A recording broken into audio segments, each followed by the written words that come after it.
Recently, a dog caught a house on fire by chewing on a lithium-ion battery. Turns out this isn't the first time this type of thing has happened, and it's not the first time it's been caught on video either. Turns out dogs like arson. So dogs really aren't arsonists. They're not running around intentionally setting fires, but it seems to happen fairly frequently. And with the videos that are out there, it's not just lithium ion battery related. And in fact, there's a large recall happening right now because of dogs setting things on fire. And I'll get to that towards the end of this video. In this most recent clip, you can see a dog bringing a chew toy. Wait, that's not a chew toy. That looks like a portable battery pack. And the dog's going to chew on that portable battery pack while nobody's home. Brings it to his pillow, just chilling, chewing on that like a lot of dogs would, until it burst into flames. And you can see this dog's questioning all of its life choices at the moment as his favorite dog bed starts burning aggressively. Luckily, these two were able to make it out of the house okay. In this next video clip, this little poochie's just chewing on a small battery cell when something happens and he jumps away. We can't actually see the battery cell right away until it just starts off gassing. And this is not a great situation. This isn't something this small child needs to be breathing in. Thankfully, this was a very small battery cell.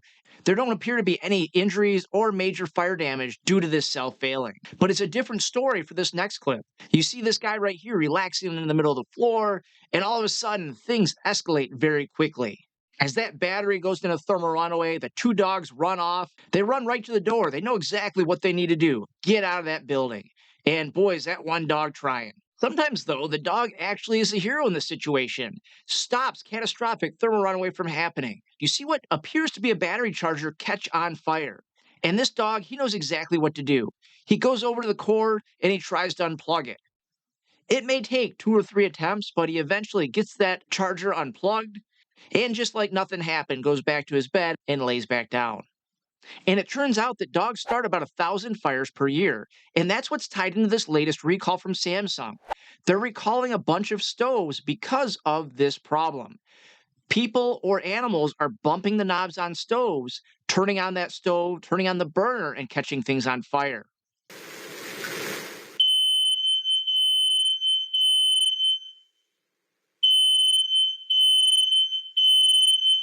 First floor, smoke, fire, alarm, upstairs, smoke detector.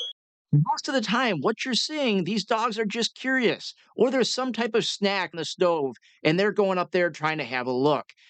As they're up there rooting around, they're bumping knobs, they're kicking on the fire, and a lot of the times they don't realize what they're doing. The biggest issue here is when you see all these different fires, people are keeping clutter on their stove. That's not an appropriate place to keep flammable objects because even if you don't have a dog at home, the number of times people accidentally turn on the wrong burner, or maybe there's a small child in the house that turns on the burner by mistake, and now you've got some type of fire on the cooktop. You shouldn't have anything flammable anywhere near a stove. That is a major cause of many of the kitchen fires that I've been to throughout my career as a firefighter. You've got to keep everything clear. It's also really important to have working smoke detectors in your. Hang on a second.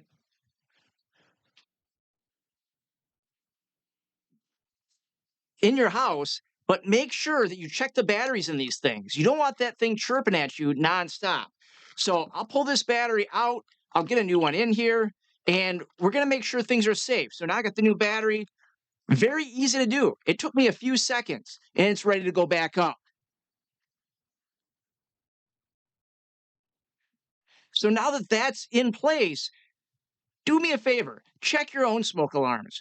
Make sure that you have good batteries in there and everything's functioning properly.